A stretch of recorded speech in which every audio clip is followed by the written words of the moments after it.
Welcome to DSP, back at it again this week after a brief hiatus last week. Yeah. But we're back. But one of the biggest names on the Lions roster will not be in 2025. That news coming out earlier today. We thought that we were going to be talking about some OTAs, some great things to look forward to with this team. But the news that Frank Ragnow is calling it a career after dealing with so many injuries throughout his time with the Detroit Lions, a former first-round draft pick. How shocking was that news to get whenever you got it this morning on his Instagram? It was shocking. I mean, even June isn't safe from the Lions getting bad luck anymore. What is it with like Lions legends just calling it quits earlier in their career? I mean, this is like we were just talking about before the show. I was saying like, what's the most consequential of the retirements? Barry Sanders, Calvin Johnson, or Frank Ragnow? And you could argue it's Frank Ragnow because the team has Super Bowl expectations. It is Frank Ragnow for sure because those other teams stunk no matter who was on them. They were so bad that they forced the players to retire. This is not that situation. In terms of how shocking it was, I think we've all heard the rumblings, especially last offseason, like, is Frank Ragnow going to retire? But there was never really any substance to it. But yeah, it was pretty shocking, and it comes kind of when the Lions feel like their line is most vulnerable, the most vulnerable it's been in a few years. So as the guy who had the highest win total prediction for the Lions, I'm feeling a lot less confident. Looking at this offensive line, though, because you lost Kevin Zeitler from last year, now you lose Frank Ragnow. So that's two of the starting five of what was the best offensive line in football last year. If you are this team, how do you go about dressing this? Because you could move Graham Glasgow to center, but then you're pretty much dealing with a second-year player in Christian Mahogany, a first-year player in Tate Ratledge, who they drafted in the second round this year. What do you view as the course of action? Do you go outside the franchise and get somebody else? Because this is not a guy that you just replace with somebody off the street. I mean, he had 1,000 snaps last year, gave up 2 sacks. Yeah. You can't really replace Frank Ragnow. I mean, no. I mean, he's just a huge veteran presence in that locker room too. That's just going to be gone. And now you look at the offensive line depth. Your interior offensive line is basically backups and rookies. And now you're entering a season where you're going to have to go on, like we've been talking about, you're going to have to go on the road and win these really, really tough games. You need that offensive line. You need to run the ball in these environments. I mean, is Jared Goff going to have time like he did last year? I don't know. That pocket was nice last year for a reason. And I'm really worried because at this stage in the offseason, it's tough to go get a replacement that's even close to a Frank Ragnow, let alone somebody who can do like half of what he did. Graham Glasgow's, he's good, but you pair that with the guards around him, that interior line is going to have trouble. I'm worried. I just want to address the elephant in the room because you were talking about the two guys they lost, right? Like Zeitler and Ragnow are both gone, and they were probably the second and third best offensive linemen behind Penei Sewell last year. Glasgow and Decker, there were times last year where they were just not good. And I know that those guys are a lot of times dealing with injuries, but it's not like offensive linemen just get a reset every year and then they're going to be healthy all year. Like Decker and Glasgow are probably going to deal with a lot of those injuries again this year. Yep. So I would say like the pessimistic viewpoint of this is that the Lions have question marks at 4 out of 5 offensive line spots now. And the one is maybe the best in the NFL, obviously. But you're talking about a team that has had such a good line and has built this entire Super Bowl roster around that line by investing heavily in running back, by committing long-term to a quarterback who needs the pocket, must be protected at all costs to be effective. So, yeah, I mean, I'm not like out on the Lions, but I definitely think that this is a critical moment in the Super Bowl window. And I think you have to consider, too, what does it mean for Jared Goff? Because it's one thing with time, but he is the guy. I mean, the center-quarterback relationship is just as important as the quarterback-wide receiver relationship because you are relying on Frank Ragnow, who is an extremely cerebral player, to scan the field and help set up the protection for who is the guy that has the keys to this offense, which also will be a brand-new offense, too. So you add that wrinkle, too, because Ben Johnson was good about putting Jared Goff in the right positions because he knew what he could do. He knew his strengths. Now you have Johnny Morton coming in here, and yes, he has been here before. He knows Jared Goff, but to call the shots with now having to patchwork an offensive line already in OTAs, not an easy feat by any means for this team. Yeah. You know how every business, every team has those people that you don't realize everything they did until they're gone? we're going to realize so much of what Frank Ragnow did. I mean, I think we know, but it's hard to visualize it. Like you said, scanning the field, being the leader, just the exchange. Jared Goff hasn't taken snaps from another starting center since he's been here. So, because Ragnow plays almost every single game, so yeah, it's going to be a big adjustment. And to that point too, I mean, he sets the tone. You talked about him being a leader in the locker room. The guy played with a fractured throat a few years ago. I mean, he dealt with toe injuries. It seemed like constantly. He had a pec injury last year. I believe he missed the Seahawks game, but then came right back in and played with a giant brace on his arm. I believe it was the Cowboys game. That was the game after that Monday Night Football game. I mean, the guy was Detroit. If you wanted a Detroit football player, it is Frank Ragnow, with how tough he is and how he was willing to put it on the line for his team.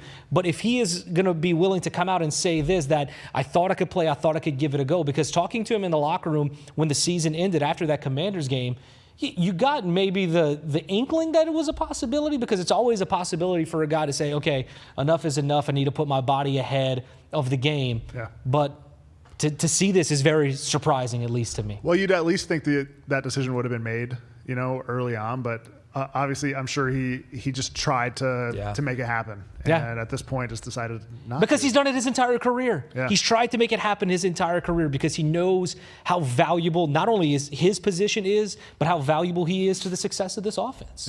Yeah. I'm sure he thought, I feel terrible now, but after an off season of healing, I'll show up to OTAs and I'll feel good. And this last week must have been like, oh, it is not good for him to be like, I'm calling it quits. Yeah. It's going to be rough, man. This is a big loss, like just a huge loss, and we didn't see it coming. I mean, in our prep show this morning, we were trying to find a Lions topic to talk about. It hit us right in the face, unfortunately. So. I mean, it's shocking, but this team still does have a lot of quality players on the team. And the talk of OTAs, as we make a pivot to the positive side for this offense, Jameson Williams entering year 4 this year. I mean, big expectations for him. He said that in OTAs this year, he wants to be a leader. Amon-Ra St. Brown not on the field for the first session of OTAs. But where do you set your expectation for J-Mo? New number? Traditionally, nobody on this show has been very high on J-Mo in the preseason, but this year I think that's going to change. I think J-Mo could have a big year. He might be the second best receiver on the Lions after Amon-Ra St. Brown. Well, bold Maybe. prediction. Yeah. It seems like they're gassing him up a lot. So I don't really know what that means. I think J-Mo's really got to step into this much more reliable, much more consistent wide receiver role. The boomer bust wide receiver is not what we're looking for at this point in a number 2 wide receiver. He had a couple of those games where he had several catches. We need several catches. I think that's kind of what. And you look at his progression though, because I mean his rookie year, it wasn't even really a rookie year. No. He had a touchdown catch, 41 yards that went for a touchdown, but still recovering from an ACL. Was suspended for the first few games of his second season. We saw the flashes, but we didn't see what we expected because he missed time in training camp too. He had some drops in the preseason, but I think last year kind of set the blueprint for what people expect from Jameson Williams. Now, I think that if that is the sample size we're going off of year 3, he said he put on more weight, stronger to go over the middle. Granted, it's 5 pounds, but he said he has put on weight. Dan Campbell, though, said he looked stronger and said that the sky is the limit. Dan Campbell wouldn't go out and just throw those words out there. So that kind of gives some credence as to what the franchise is expecting from him this year, along with the external expectations. Yeah, Dan Campbell has been very honest with his assessment of J-Mo over the last 4 years. So you do have to take that with a little bit more credence than normal. But, I mean, what we saw from J-Mo last year, I don't know what a step up from him looks like, honestly. Like, I'm pretty much expecting more or less what he did last year because he was pretty consistent. And it wasn't just like either he was catching a 60-yard touchdown or he wasn't catching the ball. Like, there was a lot of key third down plays where Jared Goff was going to Jameson Williams. And I thought that showed a lot of, maturity and progression in his game. And so I think the Lions feel pretty good about their receiving core. You want me to predict that J-Mo is going to have more catches than Amon-Ra? No. Catches? Not going to do it. Not going to do it? Yards, touchdowns? Are we going to wait till training camp to do that 50-yard plays? Touchdowns, maybe. That's maybe the only one, right? It'll be interesting to see how the new offense works J-Mo in, because Ben Johnson was putting him all over the field. even in the backfield a lot of those reverse sort of trick plays J-Mo was involved in. We'll see if he gets a little bit more of a standard approach as a wide receiver, but he's just so dynamic and fast. So you have to put him everywhere, and he can light up the field at any time. So. Also, we were talking about Frank Ragnow retiring and that creating and putting more pressure on the quarterback. Maybe we see more quick passes to him. Sure. Because a lot of times it was the deep ball or the deep dig or something like that J-Mo would take down the field or make the over-the-middle catch. But you mentioned his speed. I mean, to me, that's a quick pop it in the flat to that guy, let him do some work. You're saying because Goff won't have any time to throw? I did not say that, but if the pressure is coming into his face because you have a very new interior offensive line, I mean, including two very young players, if they are the starters this year in Mahogany and Ratledge.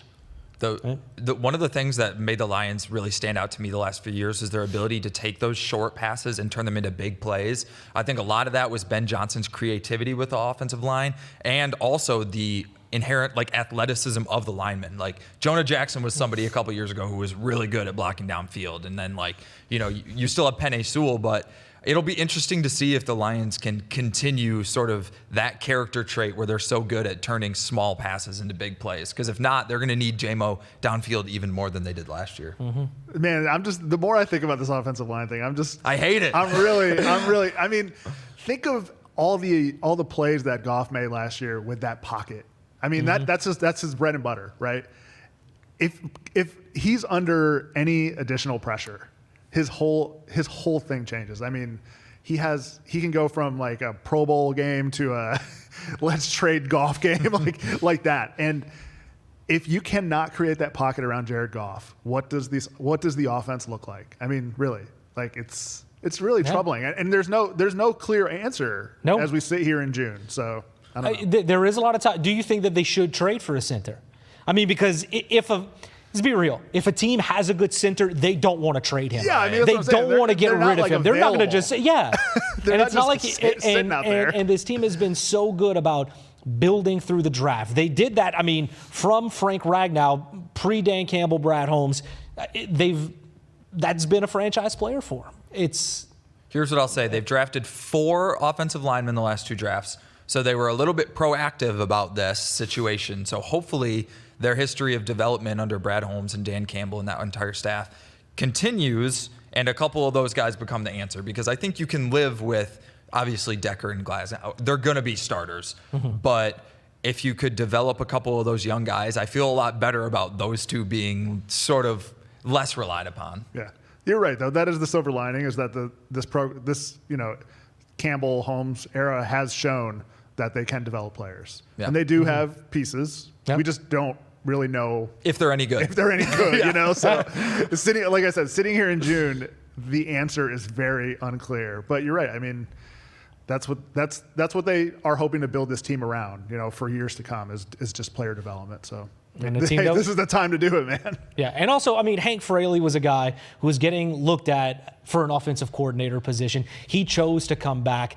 He's a great offensive line coach. If he can mold the pieces that they were able to draft, I mean, might be in good hands. But again, you don't know until players put the pads on, which they won't be doing until mid-July at this point. Yeah. Oh, come on. In 5 weeks, hopefully your tune changes. I don't think my tune can change until the regular season. These guys are unknowns. Yeah. And until you see what the protection looks like in September, I mean, I'm not trying to display an overly negative tone, but I do think this is like the one thing that can kind of collapse the house of cards is if the offensive line is porous, right?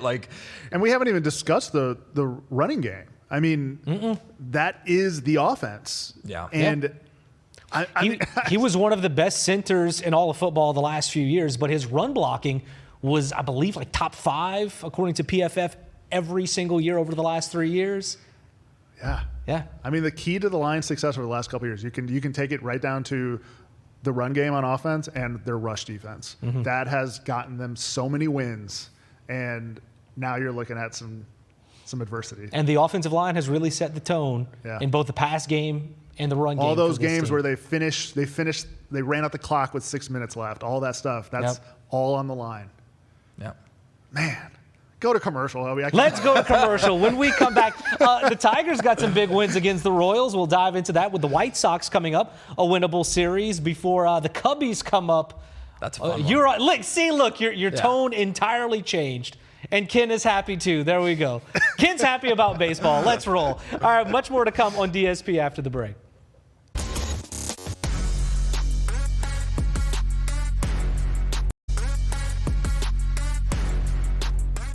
Welcome back to DSP. Yes, we were all doom and gloom for the first segment with the retirement of Frank Ragnow. But the Detroit Tigers, another series win. The opposite of doom and gloom. The opposite right now, you say. What gives you that feeling?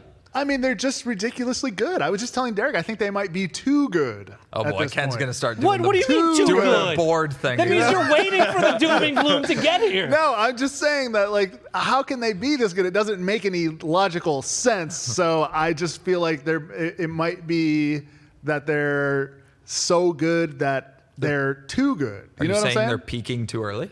Oh, yeah, that's Is what I'm that trying it? to say. I thought I'd rescue them all. That was somewhere in my brain. Yeah, basically, that is what I'm saying. They're too good. And I don't know what to do about it because I keep watching. They keep winning. Do that. The pitching Enjoy is it. really Just keep good. watching. Yeah. You know, they couldn't score a run this weekend. But Well, other than technically that, they did just- yesterday. Okay, but other than that, is it a real run though? If you win a game on a 1-0 and you score because of a wild pitch. Yes, because he got there via triple. Okay. Yes. If you like walk and, get bunted over and then move to third on a sac fly. So it's like the offense led to the wild pitch is what you're saying. Okay, There you go. there we go. But, I would throw it to Derek because Derek is like advanced stat baseball yeah. nerd. Inside so baseball right here. what are you seeing in the stats that tell you this Tigers team is like super legit, that this is not just a peak? They're doing all the things that Scott Harris said they were going to do when he took the job as Tigers president. They just master the strike zone, especially on the mound. I mean, the Tigers throw a ton of strikes. They get swing and miss in and out of the zone. It's led by Skubal, but it's also, Mize is catching on, and Fetter is just a wizard with the bullpen guys. So, and then at the plate, they really don't have any superstars. I mean, Riley Green is a really good player. Torkelson's having a really good year, but it's more of a mentality. It's like a team-wide mentality where they're just tough at bats up and down the lineup. And yeah, this weekend they only scored 1 run in 2 games, but like they faced one of the best pitchers in the league, and it's baseball. Like, you're going to have a couple of rough games. They still found a way to win the series, which is just further explanation of, how slump-proof this team is. I think it's more disappointing that it seems like they wasted a Tarek Skubal start on Saturday. I think Yeah. that's at least my feeling. For because sure. give him a run. It's always so depressing. Give him Yeah. a run. I mean, he had another phenomenal outing. You hate to waste those starts because it feels like we're kind of counting down the remaining Skubal starts in a Detroit Tigers uniform. But like, No doom and gloom this segment. but you Come still on. But you still Derek. just get to enjoy like his greatness, He's the Please best pitcher do. on the planet. Yeah. Like every 5th day when he goes out there, it's just you feel like you're gonna win. And sure, sometimes you get shut I feel down. safe, Yeah. when Skubal's on the mound. Yeah. He'll take care I of feel you. See, like nice. your blankie? Yeah, he's like my security blanket. I'm like, oh, things are going to be okay. Yeah. But then the offense comes in, can't do a thing. Leave Skubal out there hanging dry, dude. It's all right. It's Messed one of up. 162. Yep. And so far, we're all, more than a third of the way through 162. The Tigers are the best team in the entire league. So it's like, I don't know what more we could really ask about. A couple of weeks ago, we were talking about, not even a couple of weeks ago, probably early May, we were looking at the schedule because it was like, the Red Sox are coming up. They had so many teams coming up that were above 500. Cleveland, the Toronto Giants. was in there. Yep. So many teams like that. I mean, and I was like, is that going to dictate the season? I mean, after what you've seen over the last month, because you've seen other guys step up, Colton Keith has stepped up in addition to Riley Green and Spencer Torkelson. Is that a good enough sample size to determine what the future of this team could look like for the rest The of sample size in its entirety so far this season is enough to where if you haven't jumped on, you're just going to miss what could be a really special summer. Because the Tigers, so when we look back at this season, the turning point might be that Skubal start against Cleveland. They lost the first 3 games at home, right? And it was like, are the Tigers starting to show some cracks, like for the first time? Yeah. And then Skubal just goes out, throws a complete game, 13 strikeouts. And what do the Tigers do? Then they just turn around and they sweep the Giants, one of the better teams in the National League. Yeah. So it was like that start that Skubal made just completely squashed any fears of like a losing streak and got their trains right back on track. I will say, when that Cleveland series, when they kept losing, I was like, is this the beginning of a downturn Is for this this team? it? You know, I started doubting. Doubts creeped into my mind. You know, Cleveland's But just then- so annoying. You're right. Yeah, they really are. Just like the fact that they, As a that- city in general. Yeah, well, the Tigers were like the best team in the league. They were welcoming home the team that eliminated from them from the playoffs last year, and Cleveland comes in and wins the first 3, and it's just like, man, can these guys just go? Like, can Carlos Santana just retire? Like these, but then for the Tigers to bounce back, I thought it was a really promising sign, and you know, they've got a pretty big lead in the division. Like leading by 6-7 games at this point in the season is huge. So honestly, the team that worries me the most right now is the Twins. Oh, Yeah. why? The Twins, they have Did we just become best friends? they have a staff that can rival the Tigers, and they're starting to get healthy. And I think over the last month, the Twins have had a 13-game winning streak. They've been consistently, I mean, they just won a series from Seattle. So the Twins are a really good team. And while I will always respect Cleveland because they're a pitching factory, it just feels like the team that's got the most staying power currently beyond the Tigers is the Twins. I'm not afraid of Minnesota. I'm not afraid. I'm not There's afraid something of them, that you but somebody has to finish There's second. a soft spot that you have for Minnesota teams, and I really don't understand it. Like between the Vikings, the Twins. Well, we know why the Vikings. Like, were you rooting for the Timberwolves just until like last Absolutely week? I mean, not. are you an Anthony Edwards? Do you have an Anthony Edwards poster in your No, living room? Anthony Edwards is a fake 3-point champ. Are you rooting for the Wild? What? No. That's a hockey team. By the way. Yeah, thank you. No, I don't know why I get criticized for being high on a Minnesota team that I went mean, I'm sure the 14 people and are 3. nice there. Yeah. But whatever. Yeah. I just And feel has like, a starting quarterback this year from the University of Michigan. who hasn't Yeah. played a snap. Got it. Yeah. He looked good in the preseason game. I think I've said that every single time he's come up. Yeah, I mean, this is not a chance for us to divert back to the NFL, okay? This is the Tigers' time. Tigers' All I'm time, yes, yes. All I'm saying is that the division has 3 contenders, and right now I think the Twins are emerging as maybe the most dangerous. But the Tigers are taking care of everybody in their path. So really, it's Tigers and then Gap right now. And, Wow. Well, That's kind of not- is. You look at the think, standings. I mean, do that's you what it think is. if they had to play the Dodgers again, that they would fare better?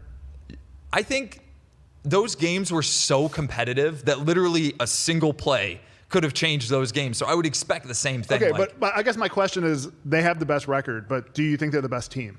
I don't think the Tigers are a better team than the Dodgers. No, I think the Tigers are in that second tier of teams. Like I would put the Cubs there. I would put the Yankees there. I think that the Dodgers, when healthy, because they have a lot of injuries right now, the Dodgers, when healthy, are the best roster on paper ever assembled. And I don't think that very many people would argue with that. But Is there anybody on their plane then? Because you were like Dodgers here, and then If you're the asking second me- tier. I mean, who are you putting on the? If you had to pick a 1-1, who would it be? like a 1B, like to the Dodgers 1A, Yeah. I'd probably have to go with the Yankees right now. They're also dealing with some injuries that I think eventually they're going to get healthy. But like to me, the Yankees are closer to the Tigers than they are to the Dodgers. The gap between the Dodgers and the Yankees is wider Sure. than the gap between the Tigers and the Yankees, because right now the Tigers are a better team than the Yankees right now. Mm-hmm. I'm just projecting a little bit. And like you said, the Cubs are coming to town over the weekend. Yeah. And that, Friday. hey, you never know. That could be a World Series preview. 2 of the best teams in the league right there. Wow, MLB dream matchup Yeah. right there. Scott Harris facing his former team. I think we got a little bit of a prediction there from Derek. Oh, No, I'm not predicting the Tigers. No. we're No, not I'm not predicting doing that. Listen, I know that the Tigers are really good because they were able to book one of the greatest rappers of all time to play after the game. Yeah. What day is that? Is June 13th. it June? Oh, you already have it marked on the I calendar. already got tickets, yeah. You already got tickets There for happens it. to be a baseball game going on, But you're going to the Ludacris but I'm going to concert. the Ludacris concert. The yeah. Tigers are opening. They're opening for Ludacris, yeah. Well, we are all out of time. You will have a great time at the Ludacris concert. Thank you so much. Which is at the Tigers game, June 13th. June 13th. June 13th. Yeah. Tickets still available? I assume so. You just yeah. have yours though. There we go. Well, should be a good show. Hopefully they can have a good product on the field and after the show too. I hope he plays all the hits you want to hear. We'll break down the concert on the next show. Thanks. We are all out of time on DSP. I didn't even introduce you guys to start off the show. We just went right into the doom and gloom. But for Derek, for Ken, I'm Hobie. We'll see y'all next time.